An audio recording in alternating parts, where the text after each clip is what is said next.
Hello everyone, welcome back. तो हम लोग क्या अपने chapter number 7 system of particles and rotational motion के जो एग्जाम्पलर के सॉल्यूशन कर रहे थे। तो आज ही हमारा दूसरा लेक्चर है इस चैप्टर का। कल हमने काफी सारे क्वेश्चन सॉल्व कर दिए थे, जिसमें से MCQ 1, MCQ 2 और वेरी शॉर्ट आंसर फिनिश कर दिया था। आज का हमारा टारगेट है शॉर्ट आंसर और लॉन्ग आंसर का। तो स्टार्ट करते हैं इंट्रोडक्शन से। Hello everyone, again my name is Vaibhav Tiwari. I am from triple IT three city and I am pursuing my BTech and I am in my second year and my branch is computer science. तो चलिए start करते हैं मैं chapter number 7 के short answers. ठीक है, तो ये रहे शॉर्ट आंसर। 7.18 तक के हम लोग ने कर दिया था, 7.19 आज स्टार्ट करना था। तो चलिए, तो 7.19 क्या कह रहा है? The vector sum of system of non collinear forces acting on a rigid body is given to be non zero. मतलब जो है वेक्टर सम ऑफ फोर्सेस, ठीक है, is not equal to zero. और फिर दूसरी लाइन में क्या बोल रहा है? If the vector sum of all the torque due to the system of forces about a certain point is to be found to be zero. मतलब जो फोर्स है वो नॉन जीरो है, पर जो अपना जो टॉर्क है सारे फोर्सेस के कारण, मतलब जो टॉर्क 1 आएगा प्लस टॉर्क 2 आएगा प्लस टॉर्क 3 आएगा, ऐसे एंड तक क्या हो जाएगा, इनका सम क्या हो जाएगा? जीरो। ठीक है, अब लोग इतना समझ आता है। तो ये क्या बोल रहा है? Does this mean that it is necessarily sorry, does this mean that it is necessarily zero about any arbitrary point? ये बोल रहा है कि जो उस पॉइंट के अराउंड अगर टॉर्क अपना जीरो है, तो क्या जो बाकी कोई भी है ऐसा रैंडम पॉइंट जो होंगे उसके अबाउट भी जो है अपना जो है वो जीरो होगा क्या? ये अपने को कैलकुलेट करना है। तो अपन लोगों ने लिखा कि जो सारे टॉर्क है इनका सम क्या है? Vector sum zero. तो अपने को बताया टॉर्क का क्या होता है? R cross F. तो यहाँ पे क्या आर जो है सबका अलग अलग होगा और एफ भी अलग अलग होगा। तो हम लोग इसको कैसे लिख सकते हैं? ऐसे समेशन में, ठीक है, जहाँ पे ये आर आई हो जाएगा और एफ आई आ जाएगा, ये किसी एक फोर्स के कारण है। तो यहाँ पे समेशन में आ जाएगा आई इज इक्वल टू 1 से लेके एन तक के जितने भी फोर्सेस है। ठीक है, इतना समझ आता है। ये क्या है? जीरो। इक्वेशन में हमको गिवन है। तो अब क्या बोल रहे हैं? Torque about any arbitrary point. तो मान लेते कोई भी एक आर्बिटरी पॉइंट, उसको क्या ले लेते हैं हम लोग? ए पॉइंट। कोई भी एक आर्बिटरी पॉइंट ए है। तो अर्थ से हम लोग ने जो अपना फोर्स निकाला अभी, मतलब ये आर वेक्टर जो एफ और एफ वेक्टर है किसी यहाँ पे पॉइंट के ऊपर है, ठीक है। तो अब अपने को ये ए पॉइंट के ऊपर निकालना है। ठीक है, तो वो क्या हो जाएगा? वो टॉर्क क्या हो जाएगा? आर माइनस ए किसके अराउंड? अभी ए के अराउंड निकाल रहे, तो हो जाएगा R minus A cross F vector. ठीक है, ये हो जाएगा किसी ए पॉइंट के अराउंड। ठीक है, तो वही हमारा जो आर्बिटरी पॉइंट है वो हम लोग ने ए ले लिया। तो हो जाएगा आई इज टू 1 से एन तक के। तो ये हो जाएगा आर आई और ये एफ आई। इतना समझ आता है। तो अब इसको फर्दर सॉल्व करेंगे हम लोग। तो यहाँ पे क्या आ जाएगा? Summation of I is equal to 1 से लेके एन तक के। तो क्या होता है, हम लोग इसको अलग अलग लिख सकते हैं जब माइनस साइन आता है बीच में। तो यहाँ पे क्या लिखेंगे हम? Are I cross F I. ये अपने को तो पता था कि इसकी वैल्यू क्या होगी? जीरो। और फिर जो माइनस ए आ जाएगा, तो यहाँ पे क्या आ जाएगा? माइनस ऑफ ए। ए तो कांस्टेंट है तो वो आ जाएगा समेशन के बाहर। आई इज इक्वल टू 1 तक से एन तक के, और यहाँ पे एफ आई जो है वो बच जाएगा। तो इसका तो अपने को पता था ये जीरो होता है, पर अपने को क्वेश्चन में ये भी गिवन है कि ये जो है ये नॉन जीरो है। ठीक है, तो जब ये नॉन जीरो है तो अपन लोग क्या निकाल रहे थे कि does this mean that they necessarily zero about any arbitrary point? तो इसका आंसर आ जाएगा नो, क्योंकि अपने नॉन जीरो तो इसका भी कुछ वैल्यू होगा। तो non zero multiply by some value, ये आ जाएगा not equals to zero. Equals to zero. तो ये आ गया हमारा क्वेश्चन नंबर 19 का सॉल्यूशन। ठीक है, अब चलते हैं नेक्स्ट क्वेश्चन पे, क्वेश्चन नंबर 20। ओके, सो 20 में क्या है? A wheel in uniform motion about an axis passing through its center and perpendicular to its plane is considered to be in mechanical equilibrium because no net external force or torque is required to sustain its motion।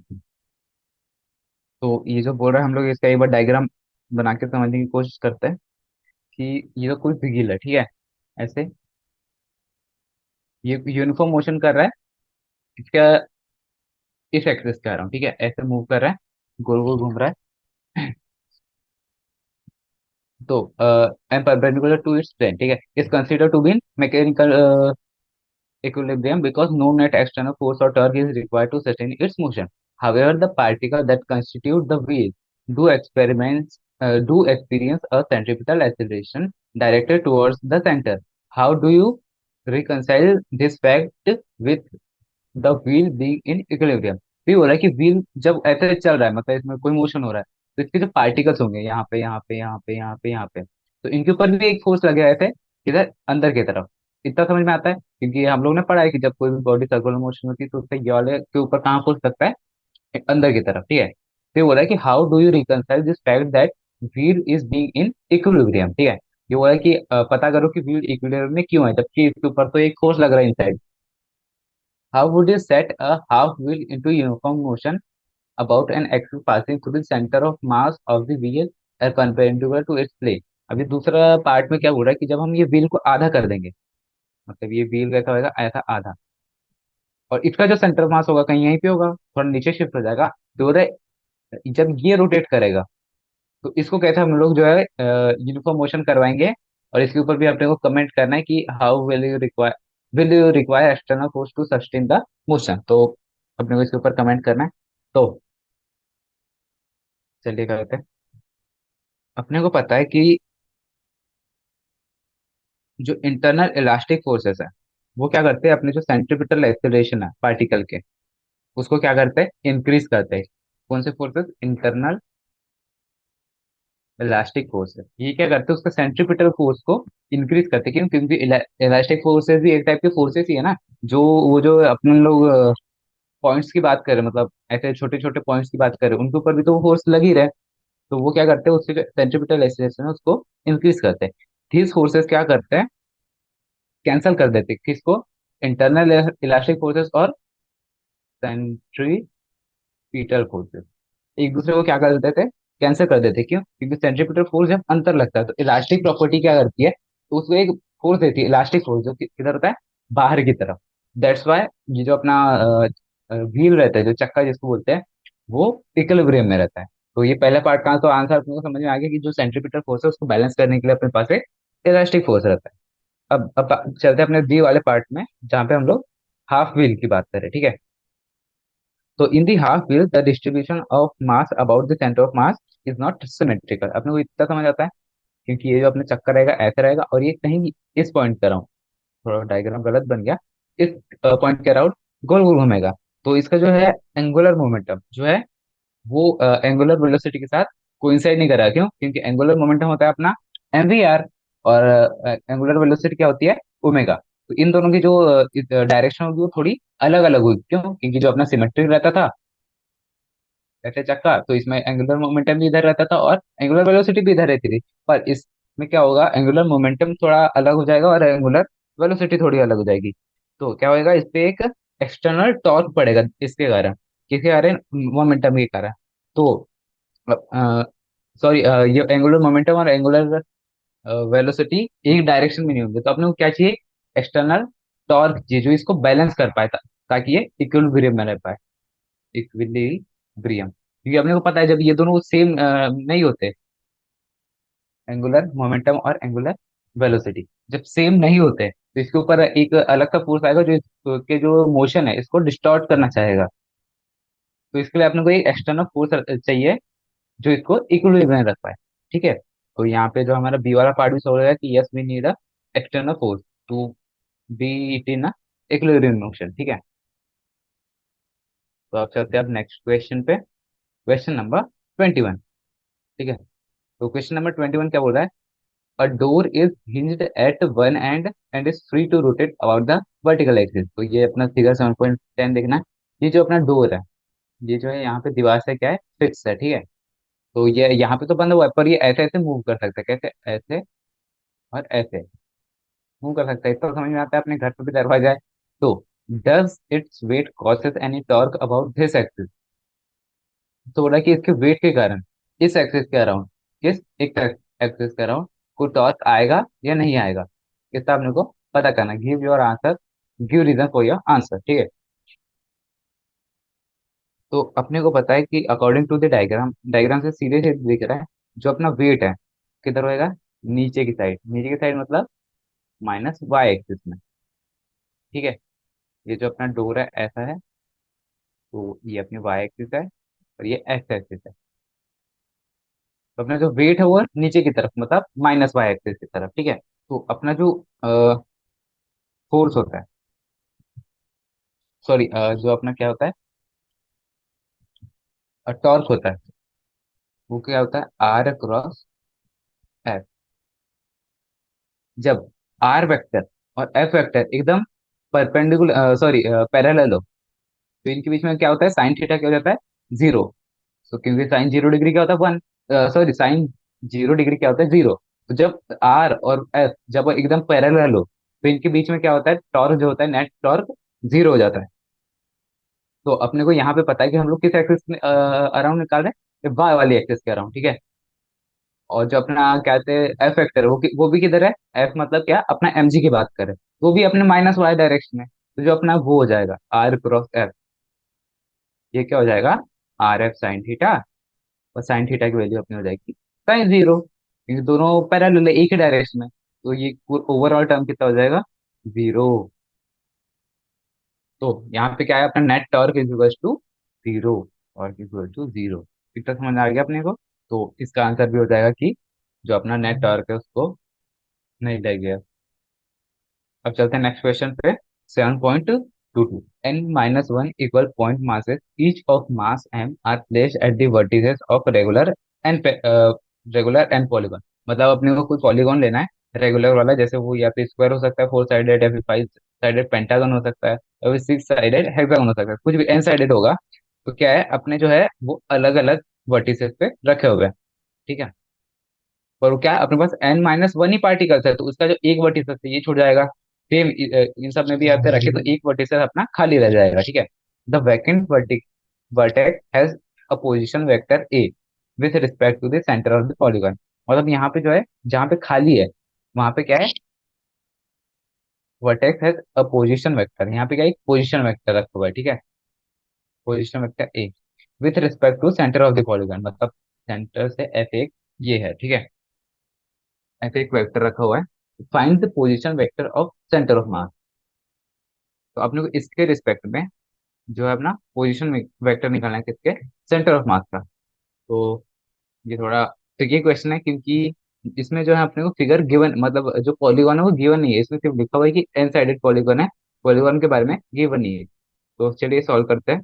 तो अपने को पता है कि अर्थ जो अपना N sided polygon होता है, तो उसमें एन पार्टिकल्स होते हैं, तो उसका सेंटर ऑफ मास कहाँ होता है, जो अपना पॉलीगॉन जो भी हम कंसिडर कर रहे हैं उसके एकदम सेंटर पे। इतना समझ आता है। तो हम लोग क्या करते हैं, एक बार जो मास है, वो जो एक पार्टिकल है, कहाँ गया अपना ये, सॉरी, वेक्टर ए, इसका जो मास ले लेते हैं हम लोग, एम ले लेते हैं। और ये क्या हो जाएगा अपना, वैकेंट हो जाएगा ये पोजीशन वेक्टर का। वैकेंट क्या ले लेते हैं, जहाँ पे वैकेंसी वहां पे हम लोग क्या ले लेते हैं, एक ए मास का पार्टिकल ले लेते हैं, जिसका मास कितना हो जाएगा अपना, जीरो एंड में, ठीक है। तो हम लोग पहले कैलकुलेट करते हैं एक आर वेक्टर, जिसका सेंटर ऑफ मास का। तो ये हो जाएगा n-1 m इंटू आर, ठीक है। और एक जो है अपना एक पार्टिकल, वो क्या है, ए वाला, ठीक है। तो उसका वेक्टर क्या हो जाएगा, सेंटर से ए। और नीचे में क्या आ जाएगा, टोटल मास, टोटल मास क्या हो जाएगा, n-1 m प्लस m। तो ये कहाँ पे आना चाहिए, एकदम सेंटर पे आना चाहिए, ठीक है। तो ये इधर जाके क्या हो जाएगा, जीरो। तो यहाँ पे बचेगा हमारे पास n-1 M R plus M A is equal to zero. तो यहाँ से हमारी जो आर की वैल्यू आएगी वो कितनी आएगी, एक बार कैलकुलेट करेंगे तो R is equal to minus of M A upon में n-1 एम, ठीक है। तो एम से एम कैंसिल हो गया, तो जो आर आ जाएगा वो आ जाएगा minus of A by n-1, A vector, ठीक है, और ये आर वेक्टर। तो हम लोग ने यहाँ से क्या कैलकुलेट किया, negative sign depict that centre of mass lies in the opposite side of the nth vertex, ठीक है। तो जो आर वेक्टर आएगा ये आ जाएगा, जो हमारा ए वेक्टर है, ए वेक्टर किधर रहेगा, जो हम लोग ने अभी भी बनाया था, ए वेक्टर जो रहेगा, जैसे कि यहाँ पे खाली मास है, ए वेक्टर इस साइड था, तो अपने जो सेंटर ऑफ मास है वो इस डायरेक्शन में आ जाएगा, ठीक है। तो इस डायरेक्शन में आ जाएगा, ये उसका वेक्टर। ये हम लोग ने अभी अभी फाइंड किया है। Okay okay. सो चलिए, अब चलते हैं नेक्स्ट वाले क्वेश्चन पे। यहाँ पे हमारा 22 वाला क्वेश्चन भी सॉल्व हो गया। अब चलते हैं लॉन्ग आंसर पे। So long answer, find the centre of mass of uniform. तो अपने को बताना है कि centre of mass of a half disc, second water disc. तो ये काफी लेंथी होने वाला है, इसमें हमको इंटीग्रेशन वगैरह करना पड़ेगा। पर आपको जो है इसका जो रिलेशन जब हम लोग निकालेंगे अभी सॉल्व करके, उसको या तो आप ये लोग याद रख ले तो आपके लिए ज्यादा अच्छा हो जाएगा। तो चलिए पहले अपना ए वाला पार्ट करते हैं, हाफ डिस्क। ठीक है। तो जो अपनी हाफ डिस्क है उसका हमको मास कंसीडर करना पड़ेगा, तो उसका मास कितना ले लेते हैं, एम ले लेते हैं। ठीक है।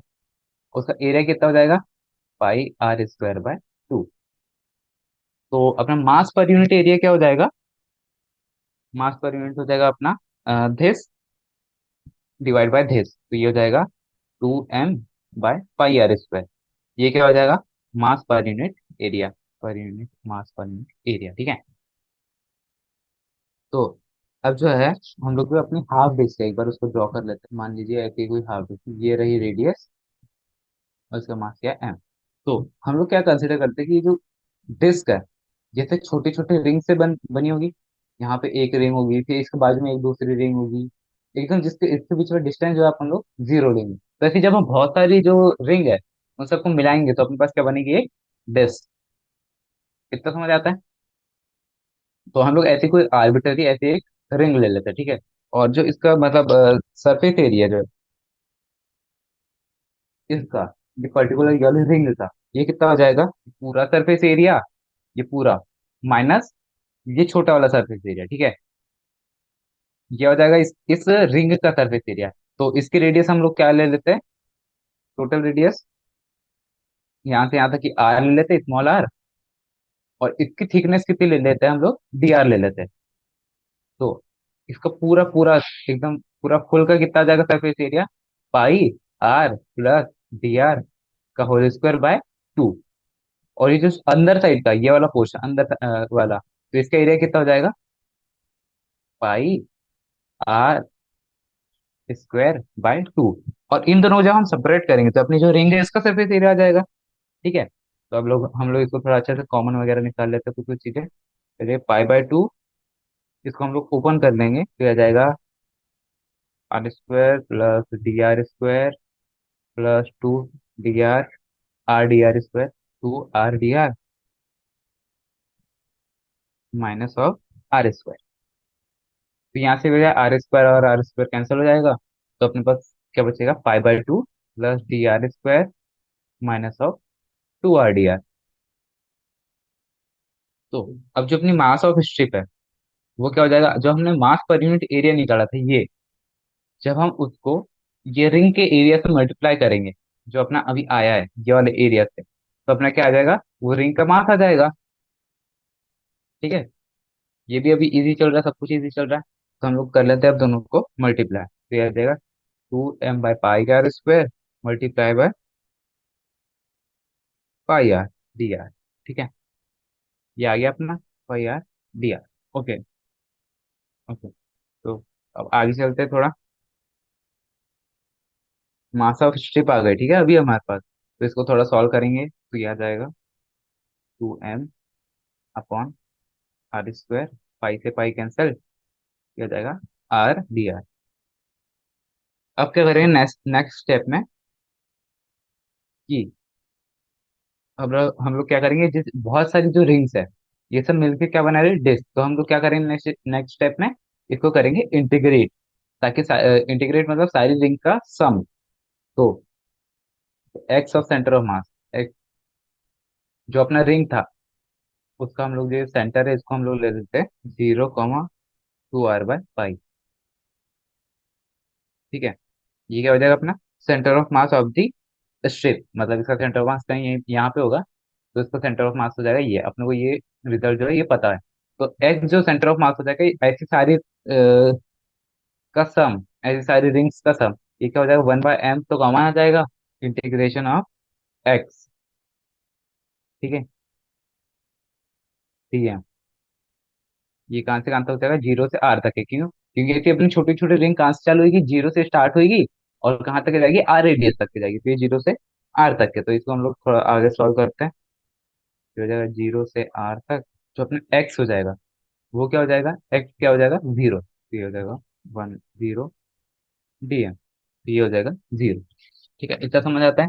तो जो x of centre of mass आ गया वो कितना आ गया, 0। अब हम लोग ऐसे वाई कोऑर्डिनेट भी कैलकुलेट करेंगे। वाई कोऑर्डिनेट के लिए क्या है, Y of centre of mass is equal to 1/m,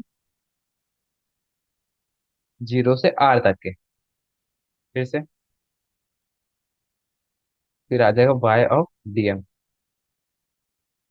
तो जो हमने यहाँ पे DM निकाला था वो क्या हो जाएगा, स्मॉल मास ऑफ रिंग। तो यहाँ पे आ जाएगा 0 से R, 2R/पाई। ये हम लोग ने अभी अभी पीछे निकाला था, तो यहाँ पे आ जाएगा 2m/R², R dr। ठीक है, अब इसको फर्दर सॉल्व करेंगे और लिमिट वगैरह पुट करेंगे इसमें। तो यहाँ पे जो है R और ये R और ये dr है, इसका इंटीग्रेशन हो जाएगा R³ तो काफी सारी चीजें कॉमन निकल रही थी, 2 से 2 4 कॉमन निकल गया, M भी कॉमन निकल गया, बाई पाई R² भी कॉमन निकल गया, और ये M से M जो है कैंसिल हो जाएगा अभी थोड़ी देर में, तो ये हो गया कैंसिल। अब यहाँ पे क्या बचेगा, R²। तो R² का इंटीग्रेशन होता है R³/3। तो एक बार R पुट करेंगे लिमिट में और एक बार 0 पुट करेंगे, तो एक बार R³ - 0, ये हमने लिमिट में पुट कर दी। तो अब ये हो जाएगा 4, ये R² से R³ कैंसिल, 4R/5। यहाँ पे अपॉन में 3 भी आएगा, अपॉन में 3 पाई। तो ये अपना रिजल्ट क्या आ गया, वाई का। तो अब जो अपना टोटल जो सेंटर ऑफ मास है वो कितना हो जाएगा, x, y। तो x क्या गया था अपना 0, और y कितना आ गया था 4R/3 पाई। ओके, तो चलिए अब जो अपना रिजल्ट है एक बार उसको एनालाइज करते हैं। जो अपनी डिस्क है ये, जब हम इसका सेंटर रहते, ये 0,0 माने तो इसका सेंटर ऑफ मास कहाँ लाई करेगा, 4R/3 पाई डिस्टेंस ऊपर। ठीक है, तो ये अपना पहला पार्ट सॉल्व हो गया। अब चलते हैं नेक्स्ट पार्ट में। तो अभी हम लोग ने किसके लिए सॉल्व किया, सर्कुलर हाफ डिस्क के लिए।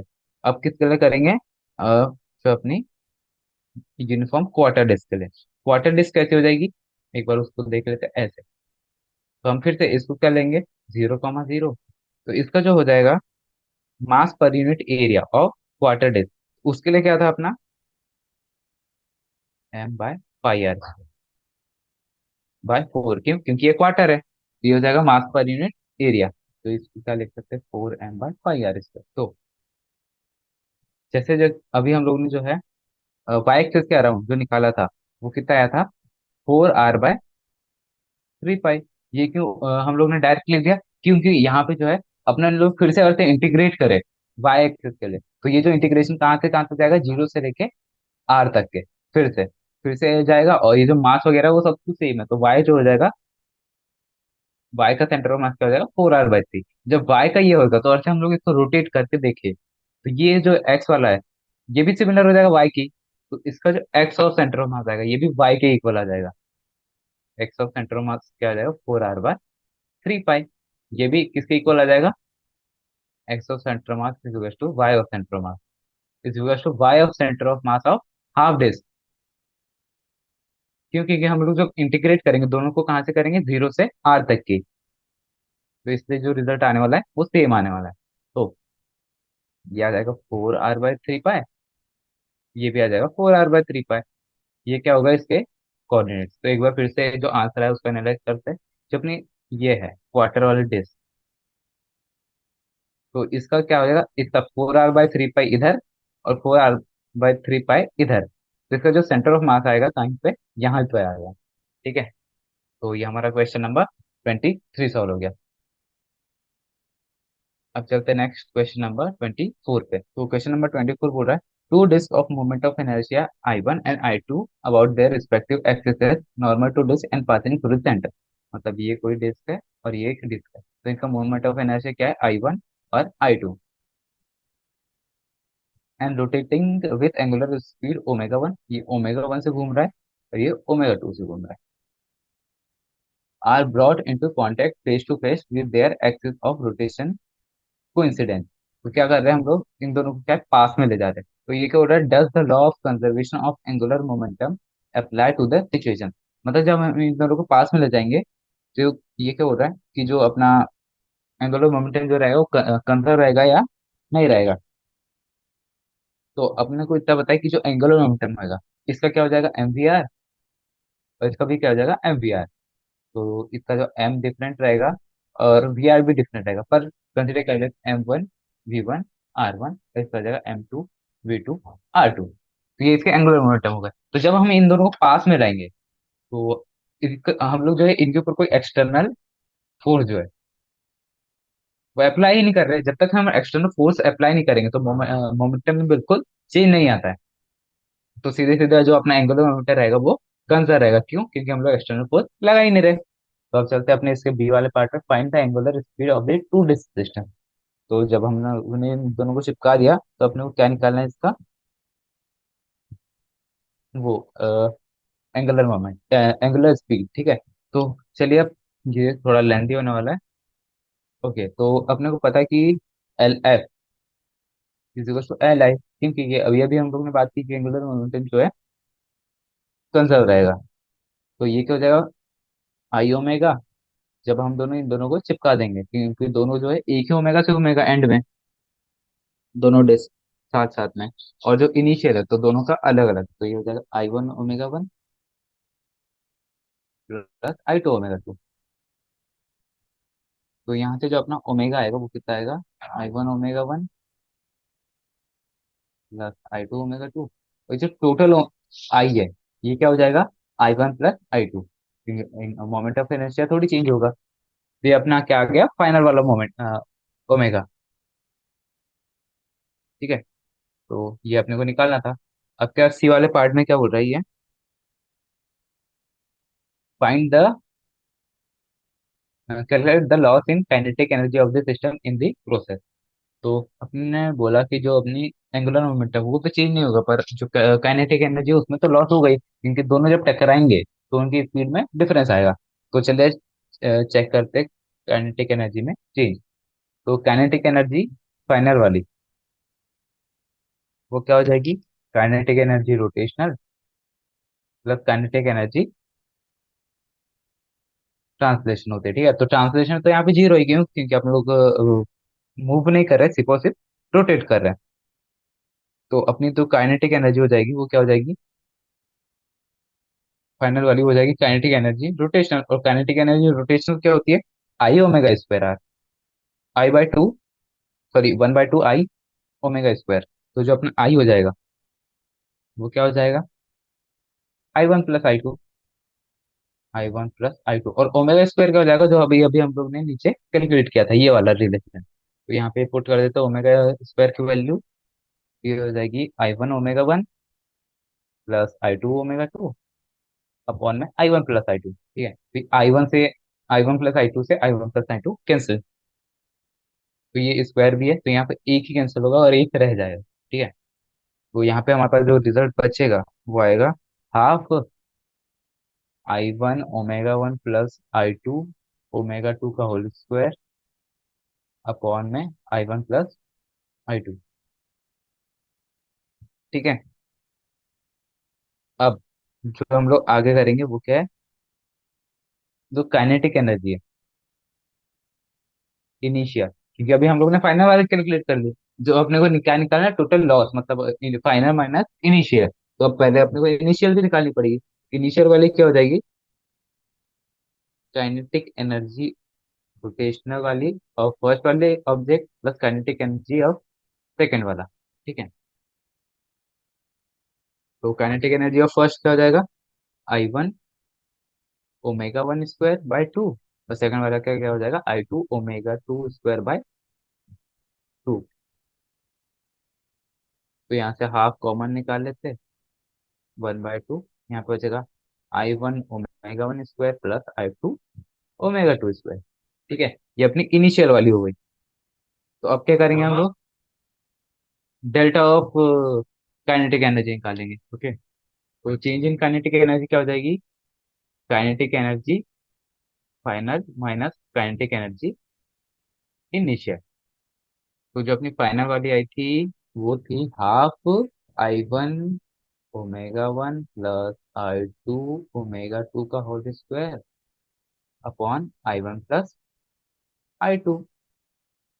और जो इनिशियल वाली थी वो क्या थी, half I1 omega 1 square plus I2 omega 2 square. ठीक है, अब अपन इन दोनों को क्या करना है, सब्ट्रैक्ट। तो पहले तो एलसीएम निकालना पड़ेगा और हाफ कॉमन आ जाएगा, तो ये काफी लंबा होने वाला है। अब से बेसिक कैलकुलेशन है, ठीक है। एलसीएम ले लेते हैं I1 प्लस I2। तो अपना जो ये पहला वाला टर्म है वो तो सेम का सेम ही रहेगा, तो हम लोग ये क्या कर लेते हैं, एक बार इसका स्क्वायर एक्सपांड कर लेते हैं। ये क्या हो जाएगा, I1 omega 1 square plus I2 omega 2 का whole square plus 2 I1 I2 omega 1 omega 2। ठीक है, ये आ गई अपनी पहली वाली टर्म। अब दूसरी वाली टर्म क्या हो जाएगी, माइनस ऑफ, इसको हम लोग थोड़ा नीचे लिख लेते हैं, स्पेस की कमी हो रही है, तो नीचे लिख लेंगे तो क्या हो जाएगा, I1 I2 plus multiplied by I1 omega 1 square plus I2 omega 2 square. जब हम इसको फर्दर सॉल्व करेंगे तो क्या आएगा अपने पास, I1 ओमेगा 1 स्क्वायर का whole square plus I2 omega 2 का whole square plus twice, sorry, plus I1 I2 omega 1 square plus I1 I2 omega 2 square. तो अब क्या करेंगे, इन दोनों में क्या है, माइनस साइन, तो हम लोग क्या करेंगे, इसमें से काफी सारी टर्म कैंसिल होती है, जैसे ये और ये और ये वाली और ये वाली टर्म कैंसिल होगी, और जो है अपनी बाकी टर्म जो है रह गई। तो जो फाइनल रिलेशन आ रहा है वो आ रहा है minus of I1 I2 upon 2 I1 plus I2, फिर ब्रैकेट में आ जाएगा minus of 2 omega 1 omega 2 minus of omega 2 का होल स्क्वायर, सॉरी प्लस का ओमेगा 2 का स्क्वायर प्लस ओमेगा 1 का होल स्क्वायर। तो ये अपना काफी सारा कॉम्प्लेक्स कैलकुलेशन था। बाकी था बहुत इजी, बस अपने फाइनल माइनस इनिशियल करनी थी, वो थोड़ा लेंदी होने के कारण थोड़ा ऐसे दिख रहा है। तो अपने को इतना समझ आ रहा है कि ये जो है, इसको और थोड़ा आगे करेंगे तो ये आएगा minus of I1 I2 upon में 2I1 प्लस I2। तो यहाँ पे बचेगा अपना ओमेगा 1 माइनस ओमेगा 2 का होल स्क्वायर। तो ये दिख रहा है कि अपना जो है वो नेगेटिव आ रहा है। ठीक है, तो नेगेटिव भी आ रहा है क्योंकि अपना लॉस हुआ है, क्वेश्चन भी गिवन था कि लॉस इन काइनेटिक एनर्जी, तो लॉस इन काइनेटिक एनर्जी क्या हो जाएगा, इतना, इसका मैग्नीट्यूड, तो माइनस साइन हटा देंगे तो ये हो जाएगा अपना इतने का लॉस हुआ है। ठीक है, तो अपना सी वाला हो गया। अब डी वाला क्या है, अकाउंट फॉर दिस लॉस। तो लॉस क्यों हो रहा है, क्योंकि जब हम इन दोनों को चिपकाएंगे, ठीक है, तो इन दोनों के बीच में क्या होगा, फ्रिक्शन पैदा होएगा, और जो फ्रिक्शन के कारण जो होगी दोनों की जो है ओमेगा वो क्या हो जाएगा, सेम हो जाएगा, और दोनों की स्पीड जो है रिड्यूस हो जाएगी। तो इसका मेन रीजन क्या हो जाएगा, friction, friction between the moving surface of the disc. तो अपना जो है अपना क्वेश्चन नंबर 24 काफी सारा लेंदी था, वो भी फिनिश हो गया। अब चलते क्वेश्चन नंबर 25 पे। सो क्वेश्चन नंबर 25, इसमें अपनी जो है काफी सारे 6 पार्ट्स हैं, तो देखते एक एक करके सारे। तो चलिए, a disk R is rotating with an angular speed of omega naught about a horizontal axis. It is placed on a horizontal table. The coefficient of friction is mu k। तो जो अपनी एक बार डायग्राम बना देते, तो अपनी disc है वो ऐसी है, और वो ओमेगा नॉट से ऐसे घूम रही है, और ये जो इसका कहते हैं फ्रिक्शन ऑफ कोफिशिएंट क्या है यहाँ पे, म्यू के, इस जमीन पे। ठीक है, इसलिए अपने को कंडीशन जो है वो गिवन है, और कुछ गिवन है क्या, ओके, तो ये ऐसे ही है। हाँ, ये था अपने को गिवन है। तो ये क्या पूछा है, चलिए एक एक पार्ट करते, ए पार्ट। ये क्या बोल रहा है, what was the velocity of its centre of mass before being brought in contact with the table. जब ये कॉन्टेक्ट जो है इसका टेबल के साथ नहीं हुआ था, तो इसका जो है वेलोसिटी ऑफ सेंटर ऑफ मास क्या था।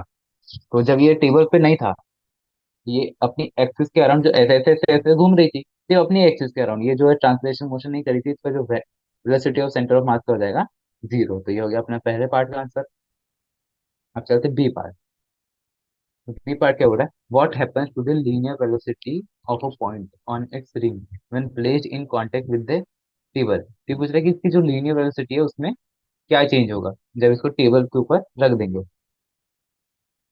तो क्या होगा, ये डिस्क ऐसे ऐसे ऐसे ऐसे अभी घूम रही है, ठीक है, इस डायरेक्शन में। जैसे हम इसको टेबल के कांटेक्ट में लाएंगे और यहाँ पे जो फ्रिक्शन है, जिसका कोफिशिएंट म्यू के है, तो ये क्या होएगा, ऐसे घूमने के कारण इसके ऊपर एक आगे वाला फोर्स लगेगा, जिसके कारण ये जो सेंटर ऑफ मास है, ये आगे की तरफ मूव करेगा। तो इसका सीधा सीधा आंसर आ जाएगा, when the disc is placed in contact with the table due to friction, velocity of the point on the rim. तो इसमें क्या आ जाएगी, वेलोसिटी आ जाएगी, कौन सी, लीनियर वेलोसिटी आ जाएगी, मतलब ये आगे बढ़ने लगेगा, ठीक है। What happens to the linear speed of the center of mass when disk is placed in contact with the table? तो अब क्या बोल रहा है, जो अपन सी पार्ट है उसमें क्या है, पहले हम लोग ये किसी रैंडम पॉइंट की बात कर रहे थे जो रिंग पे था। तो अभी ये जो सेंटर मास की बात कर रहा है, तो जो अपना सेंटर ऑफ मास है उसका एक्सेलरेशन कितना हो जाएगा, acceleration is equal to mu के इंटू जी। क्यों, ये कैसे आया, तो जो अपना ये जो है वो इधर कितना लगा रही है, एम जी फोर्स लगा रही है, ठीक है, रिम अपनी नीचे, और इसके ऊपर जो फ्रिक्शनल फोर्स है वो किधर लग रहा है, पीछे की तरफ। तो ये क्या करेगा, इसको ऐसे ऐसे घुमाएगा, तो ये क्या होगा, आगे बढ़ेगा ये चक्का।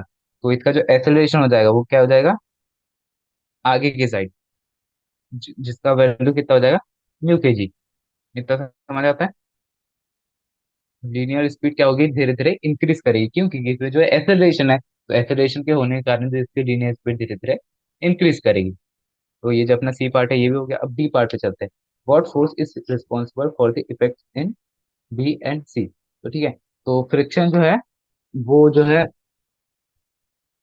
वो है responsible for the linear velocity, क्योंकि फ्रिक्शन नहीं रहता तो ये क्या होती है, जो अपनी जो डिस्क थी वो वहीं वहीं वहीं वहीं ऐसे घूमते रहती, आगे बढ़ती नहीं। लेकिन फ्रिक्शन के कारण क्या हो रहा है, इधर टाइप फोर्स लग रहा है, तो उसको बैलेंस करने के लिए ये जो है अपनी रिंग आगे जाएगी, ठीक है।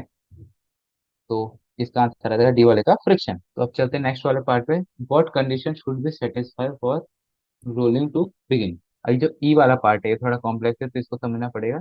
इसमें रोलिंग वाला कॉन्सेप्ट आ गया।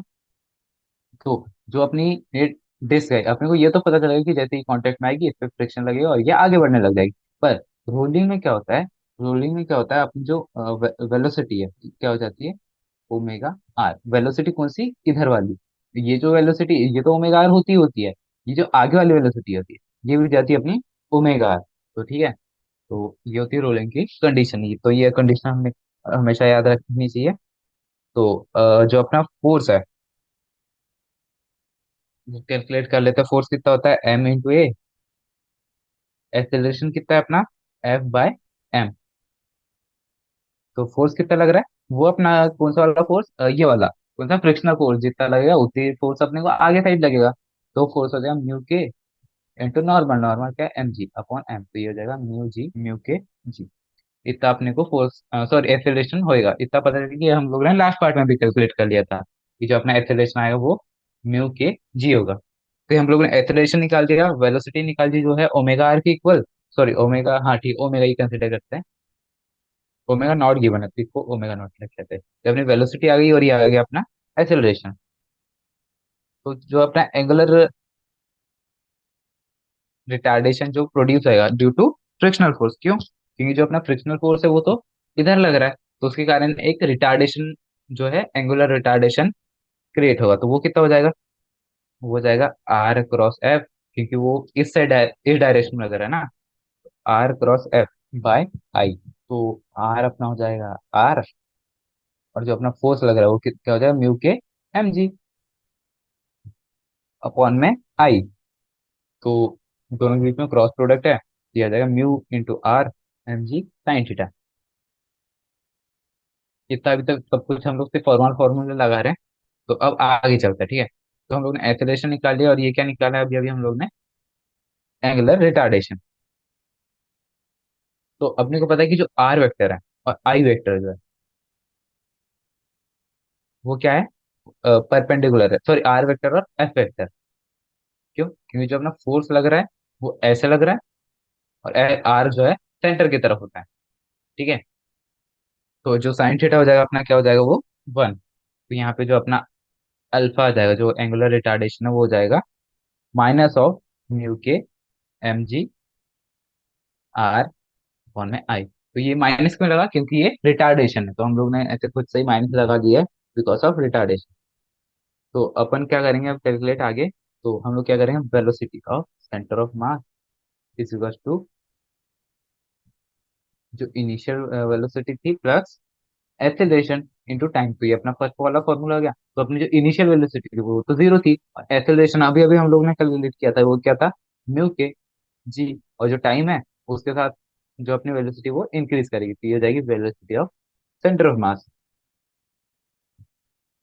ठीक है। जो अपना ओमेगा है उसका भी एक इक्वेशन होती है क्या, omega is equal to omega final is equal to omega initial minus minus of alpha T. ठीक है। ये माइनस इसलिए आया क्योंकि वहां पर रिटार्डेशन हो रहा है। तो अभी अभी हम लोग ने अल्फा भी कैलकुलेट किया, अल्फा क्या है, तो ये आ जाएगा माइनस ऑफ म्यू के बाय आई, और ये आ जाएगा एम सी आर, और ये मल्टीप्लाई बाय टाइम। तो ये अपना ओमेगा इनिशियल कितना था, ओमेगा नॉट। ये अपना फाइनल वाला यहाँ से जो है कैलकुलेट हो जाएगा। तो हमने बाकी काफी सारी जो है चीजें वो अभी कैलकुलेट करके रखी है, तो ये सब चीजें तो हम लोग आखिर में यूज करने वाले हैं, दैट्स वाई। तो अब अपने को पता है velocity of centre of mass upon R, ये क्या होता है, ओमेगा फाइनल। ये हम लोग ने तो इक्वेशन जो रोलिंग की कंडीशन पढ़ी थी सबसे पहले क्या, कि v equals to R omega हो जाता है, कहाँ पे पढ़ी थी, ये रहा, v equals to R omega हो जाता है। ये अपना ट्रांसलेशन वाला है, और ये अपना रोटेशनल वाला पार्ट हो जाता है। तो अब जो है सारी वैल्यूज यहाँ पे हम लोग पुट करेंगे। तो वेलोसिटी ऑफ सेंटर ऑफ मास क्या हो जाएगी, जो हमने अभी कैलकुलेट करी थी, वो हो जाएगी mu k G T upon are. और ये जो ओमेगा फाइनल हो जाएगा वो भी अभी अभी कैलकुलेट किया था, वो क्या था, omega naught minus of mu के एम जी आर अपॉन में आई, और मल्टीप्लाई बाय टाइम भी था। ठीक है। तो यहाँ से हम लोग को अभी अभी क्या कैलकुलेट करना था, कंडीशन फॉर रोलिंग। तो यहाँ से अब हम लोग कुछ कुछ चीजें इधर उधर भेजेंगे, तो यहाँ से जो अपना ओमेगा नॉट आएगा वो कितना आएगा, mu k G T upon में आर। थोड़ा इसको आप लोग खुद से सॉल्व करना है, आपको ये सिंप्लीफाई में करके डायरेक्ट लिख दे रहा, ये आ जाएगा one plus M R square by I. ठीक है। तो यहाँ से जो अपना टाइम है इसकी वैल्यू क्या आ जाएगी, T is equal to R omega naught upon mu G, mu k जी हो जाएगा ये, और यहाँ पे आ जाएगा one plus M R square by I. ठीक है। तो ये जो कंडीशन है फॉर प्योर रोलिंग वाली कंडीशन जो अपनी सेटिस्फाई होनी चाहिए, ये जो टी है इसकी वैल्यू कितनी आनी चाहिए, टॉर्क इसकी वैल्यू आ जानी upon mu k g one plus M R square by I. ये अपनी जो है कंडीशन ये हो जाएगी रोलिंग की। अब आगे क्या बोल रहा है, नहीं नहीं सॉरी, ये जो रहेगा अपना जो है time taken for rolling to begin, ये टाइम निकाला है हम लोग ने, मैं कंफ्यूज हो गया था। ये हो जाएगा calculate the time taken for the rolling to begin का आंसर। ठीक है। और condition to satisfy for the rolling क्या था अपना, वही ये वाला किया, कि जो अपना वेलोसिटी वो क्या हो जाए, ओमेगा आर। ये जो अपना क्वेश्चन नंबर 25 भी सॉल्व हो गया। आप चलते क्वेश्चन नंबर 26 पे। तो क्वेश्चन नंबर 26 बोला two cylindrical hollow drums of radius r and two r and of common height h are rotating with angular velocities anti clockwise and clockwise. ठीक है। तो अपने ये कोई ऐसे ये है, और एक और सिलेंडर। ठीक है। तो इनकी हाइट जो है वो सेम है, बस रेडियस में डिफरेंस है। तो एक जो है क्लॉकवाइज घूम रहा है, और एक एंटी क्लॉकवाइज घूम रहा है। ठीक है।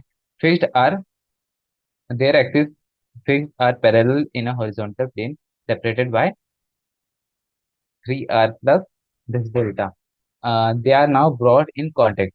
तो क्या हो रहा है, इनके बीच में जो पहले ये जो इसका रेडियस टू आ रहा है और इसका रेडियस आर है। ठीक है। तो इनके बीच में जो पहले था ये क्या था, डेल्टा था। तो ये जो डेल्टा है हम लोग इसको धीरे धीरे कम कर रहे हैं और पास में ला रहे हैं। तो ये क्या हो रहा है, show the frictional forces just after the contact. ये बोल रहा है कि दोनों के कॉन्टेक्ट के बाद जो फ्रिक्शनल फोर्स होगा कितना होगा, नहीं फ्रिक्शनल फोर्स से क्या होगा, तो frictional force acting between the two cylindrical hollow drums जो है वो ऐसे लगेगा। मतलब ये अपना छोटा वाला ड्रम हो जाएगा, ये अपना बड़ा वाला ड्रम हो जाएगा। अर्थ हम लोग ऊपर से देखे तो एक एक का जो घूमने का डायरेक्शन वो कैसा है, ऐसा है, और एक का डायरेक्शन ऐसा है। तो इसमें जो फ्रिक्शनल फोर्स लगेगा एक के ऊपर इस साइड लगेगा, और एक की तरफ इस साइड लगेगा, ताकि उन दोनों की जो वेलोसिटी है कुछ देर बाद मैच कर जाए। तो लेफ्ट वाला ड्रम जो है उसके ऊपर किधर लगेगा, ऊपर साइड, और जो राइट वाला ड्रम उसमें नीचे साइड। ठीक है, ये जस्ट आफ्टर द कॉन्टेक्ट है। और सेकंड वाला क्या बोल रहा है, identify forces and torque external to the system just after the contact. ये बोल रहा है फोर्स और जो है टॉर्क उसको कैलकुलेट करो, जो अपना फोर्स हो जाएगा तो एफ नेट क्या हो जाएगा, जीरो हो जाएगा। क्यों? क्योंकि नेट जो अपना जो फोर्स लगा रहे हैं हम लोग बाहर से कितना लगा रहे हैं, जीरो, तो एफ नेट तो हो जाएगा जीरो, पर एफ वन जो हो जाएगा वो कितना हो जाएगा, equal to f double dash. ठीक है, तो ये एफ वन क्या है, इसके ऊपर लगने वाला फोर्स, इधर साइड। और जो एफ टू वाला जो फोर्स है वो इधर लगने वाला फोर्स। ठीक है, और ये दोनों क्या हो जाएंगे, इक्वल हो जाएंगे, क्योंकि इन दोनों के ऊपर जो फोर्स लगे हैं वो इक्वल लगेंगे। क्यों इक्वल लगेंगे और अपोजिट लगेंगे, क्योंकि एक के कारण दूसरे के ऊपर लग रहा है, तो दोनों के ऊपर जो फोर्स के जो वैल्यू है वो क्या हो जाएंगे, इक्वल। तो जो नेट एक्सटर्नल टॉर्क हो जाएगा वो कितना हो जाएगा, हो जाएगा एक्सटर्नल टॉर्क हो जाएगा टू एफ, क्योंकि फोर्स अपना कितना लग रहा है, एफ और एफ टू है, और जो रेडियस है वो कितना हो जाएगा, आर प्लस टू आर। ये हो जाएगा, ये अपना हो जाएगा, सॉरी फोर्स तो एक ही लग रहा है तो इक्वल और अपोजिट, तो एफ आ जाएगा थ्री एफ आर। ये हो जाएगा अपना एक्सटर्नल टॉर्क, वो भी किस डायरेक्शन में, एंटी क्लॉकवाइज डायरेक्शन में। तो अपना फोर्स का आ गया, टॉर्क आ गया। अब चलते हैं, what would be the ratio of final angular velocities when friction ceases. तो ये बोला है कि जब एंड में सब प्रोसेस खत्म हो जाएगा तो जो अपना एंगुलर वेलोसिटी है वो कितना हो जाएगा, तो एक पॉइंट के बाद जो अपनी वेलोसिटी ऑफ ए और वेलोसिटी ऑफ बी क्या हो जाएगी, इक्वल हो जाएगी। तो फाइनल एंगुलर वेलोसिटीज, ठीक है, तो ये क्या हो जाएगा, v a by v b is equal to one. तो जो अपनी एंगुलर वेलोसिटी थी वो कितनी हो जाएगी, सेम, तो ये हो जाएगी आर ओमेगा, और ये हो जाएगा आर ओमेगा। तो ये कितना हो जाएगा, आर जो है अपना आर वन और आर टू कितना हो जाएगा, वन बाय टू, तो ये हो जाएगा omega one by omega two कितना हो जाएगा, ट्वाइस। तो ये आ गया अपना फैक्टर रेशियो। ये अपना सी वाला पार्ट भी हो गया 26 का। अब चलते हैं नेक्स्ट क्वेश्चन, क्वेश्चन नंबर 27 पे। ठीक है, square uniform square plate S, ठीक है, ये कोई यूनिफॉर्म स्क्वायर प्लेट है, इसका जो है साइड कितना है, सी है, side length, and a uniform rectangular plate, तो इसका साइड क्या है, ए और बी है, ये कोई रेक्टेंगुलर प्लेट है, have identical areas and masses, तो इनका एरिया जो है और मास जो है वो इक्वल है। ठीक है, तो ये क्या बोल रहा है, शो दैट आई ऑफ, अच्छा तो ये बोल रहा moment of energy of this and this is equal in about x वाला वो,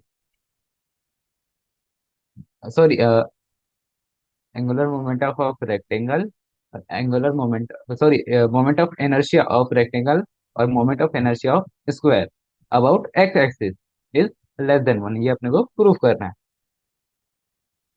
तो जो पहला वाला है ये तो काफी ज्यादा इजी हो जाएगा। क्यों? क्योंकि जो angular momentum of, sorry moment of inertia of rectangle वो कितना हो जाएगा, बी स्क्वायर, ये जो होगा अपना एक्स एक्सिस हो जाएगा, तो ये जो डिस्टेंस हो जाएगी ये कितनी हो जाएगी, बी, तो ये हो जाएगा बी स्क्वायर। और जो मास है उन दोनों का इक्वल है, तो ये रेशियो लेटर तो मास को कंसिडर करने की कोई जरूरत नहीं है। और फिर जो ये हो जाएगा सी, ये कितना हो जाएगा, सी स्क्वायर। तो जो मास वाला पार्ट है हम लोग ने कैंसिल कर दिया है, तो सिंपली अपने को पता है कि जो बी है इट इज लेस देन सी, ये डायग्राम से हमको दिख रहा है। तो जो ये इसका टोटल ओवरऑल आएगा ये लेस देन वन आएगा, तो ये पहला वाला तो पार्ट तो प्रूफ हो गया। अब दूसरा वाला सेम, क्या आ जाएगा, moment of inertia of r upon moment of inertia of s in y axis is greater than one. तो फिर से हम लोग वही कंसिडर करेंगे जो अपनी यहाँ पे आर आ जाएगी। ये लोग हमको देखना है कि इस बार इस एक्सिस के अराउंड निकालना है। ठीक है, इतने इसके लेंथ कितनी हो जाएगी, ए स्क्वायर, ठीक है, और ये एस के कितना हो जाएगा, सी स्क्वायर। तो क्लियरली हमको डायग्राम से दिख रहा है कि ई इज ग्रेटर देन सी, तो ये जो इसका रेशियो क्या हो जाएगा, ग्रेटर देन वन। ये अपना ये वाला पार्ट भी हो गया। अब चलते हैं थर्ड वाले पार्ट पे, जेड के अराउंड, ठीक है, जेड ऑफ रेक्टेंगल और I of Z of square is greater than one. तो अपने को पता है आई ऑफ जेड आर कितना हो जाएगा, ये हो जाएगा अपने किसका, रेक्टेंगल का। तो रेक्टेंगल क्या होता है, 1/12 m। तो मास तो सेम ही है, तो मास को कंसिडर ही नहीं करना है, a² + b²। और ये हो जाएगा आई ऑफ जेड एस कितना हो जाएगा, 1/12 a² + c²। तो जब हम इन दोनों का रेशियो लेंगे तो काफी सी चीजें कैंसिल हो जा रही है, यहाँ पे बचेगा अपना a² + c², a² + b² upon 2c²। तो ये जो है अपना a² + b² is greater then 2c²। कैसे, तो जो अपन लोग है कोई भी एक बार रैंडम जो है पॉइंट मान के देख लेते हैं कैसे, तो दोनों का एरिया जो है इक्वल है, अपने को पता है a × b = c²। तो हम लोग क्या मान लेते हैं, c = 4 मान लेते हैं, ये हो जाएगा 16। और ए और बी को हम लोग क्या मान सकते हैं, 2 × 8। तो जब हम लोग इसको यहाँ पे पुट करेंगे तो a² कितना आ जाएगा 4, b² कितना आ जाएगा 64। तो ये 2c² से तो ग्रेटर ही है, ओके, 2 × c²। तो ये जो अपना जो सी वाला पार्ट है ये भी प्रूफ हो गया 27th वाला। अब चलते हैं लास्ट क्वेश्चन 28 पे। तो 28 वाला क्या हो रहा है, a uniform disc of radius r is resting on a table on its rim, the coefficient of friction between disc and table is mu. ये है और इसके बीच में फ्रिक्शन कितना है, म्यू है, जिसका कोफिशिएंट है म्यू। तो now the disc is pulled with the force of f, तो इसको हमने एफ फोर्स से आगे खींचा है, as shown in the figure. What is the maximum value of f for which the disk rolls without slipping? तो अपने को क्या करवानी है, रोलिंग। तो अपने को रोलिंग की कंडीशन जो है वो पता है साफ साफ। तो रोलिंग की कंडीशन क्या होती है, v = ω। ठीक है, तो ये अपनी ट्रांसलेशन वाला भी हो जाएगा और ये रोटेशन वाला पार्ट हो जाएगा। तो अर्थ हम इसको एफ फोर से आगे खींच रहे हैं, ठीक है, तो फ्रिक्शन किधर लगेगा, पीछे की साइड। ये हो जाएगा -ऑफ एफ। और इसका एक्सेलरेशन कितना हो जाएगा, मास इंटू एक्सेलरेशन। इतना समझ में आता है, ये इजी वाला। फिर जो अपना अल्फा हो जाएगा वो कितना हो जाएगा, a/r, क्योंकि प्योर रोलिंग है ना। तो प्योर रोलिंग में क्या होता है, अल्फा = a/r। तो अब आगे चलते हैं। तो जो अपना टॉर्क होएगा वो कितना हो जाएगा, नेट टॉर्क। तो नेट टॉर्क क्या हो जाएगा अपना, F × r + F × r vector. तो जो अपना आर वेक्टर हो जाएगा फोर्स का, तो ये तो एकदम सेंटर के ऊपर लग रहा है, तो ये क्या हो जाएगा अपना 0। ठीक है, और ये जो अपना फ्रिक्शन का जो है वो कितना आ जाएगा, Fr। ठीक है, तो नेट टॉर्क कितना आ गया, Fr। तो अब जो अपने जो वाला कंडीशन था क्या, टॉर्क = I α। ये भी अपने को पता होता है कि टॉर्क = I α। तो अब काफी सारी चीजें हम लोग जो है सब्स्टिट्यूट करेंगे, तो ये हो जाएगा अपना Fr = I α। तो आई क्या हो जाता है अपना डिस्क का, ½ mr², ½ mr²। और जो अल्फा है वो अभी अभी हम लोग ने कैलकुलेट किया था a/r। तो यहाँ पे आर से आर कैंसिल हो जाएगा, तो ये आ जाएगा 2f, ये 2 को इधर ट्रांसफर कर लेंगे तो 2f, आर से फिर आर कैंसिल = ma। तो जो अपनी पहली वाली कंडीशन थी कौन सी वाली, ये वाली F - F = ma। तो यहाँ पे हम लोग स्मॉल एफ की वैल्यू पुट करेंगे, तो यहाँ से आ जाएगा F - F = ma। तो अपनी एफ की वैल्यू हो जाएगी ma/2। तो अपने जो फोर्स आ जाएगा वो कितना आ जाएगा, 3f, क्योंकि ma हो जाएगा 2f ना, तो ये हो जाएगा 3 of f। ठीक है, ये अपने जो रिजल्ट आया इतना। तो यहाँ पे जो है स्लाइडिंग नहीं हो रही है, तो जो अपना एफ है, तो जो अपना एफ जो है वो greater than, sorry less than, equal to 3 μ m g रहना चाहिए ऑलवेज। जो अपना मिनिमम फोर्स मतलब जो फोर्स है, मैक्सिमम फोर्स वो इतना जा सकता है कितना, 3 μ m g। इसके बाद अगर ये फोर्स हम लोग इंक्रीज करते थे यहाँ पे क्या हो जाएगी, फ्लिप में। तो ये जो 28 वाला क्वेश्चन है थोड़ा इंपॉर्टेंट है जेई पॉइंट ऑफ व्यू से, क्योंकि इसके सारे बहुत सारे क्वेश्चन आते हैं किसके, रूलिंग के। तो बच्चों यहाँ पे हमारे जो है exemplars of chapter number 7 system of particles of rotational motion finish होते हैं। तो थैंक यू एवरीवन आज का लेक्चर देखने के लिए। तो यहाँ पे हम लोग फिनिश करते हैं चैप्टर, और आगे भी मतलब बहुत सारे चैप्टर के एग्जाम्पलर का सॉल्यूशन करेंगे, तो प्लीज देखते रहिए। Thank you everyone, bye.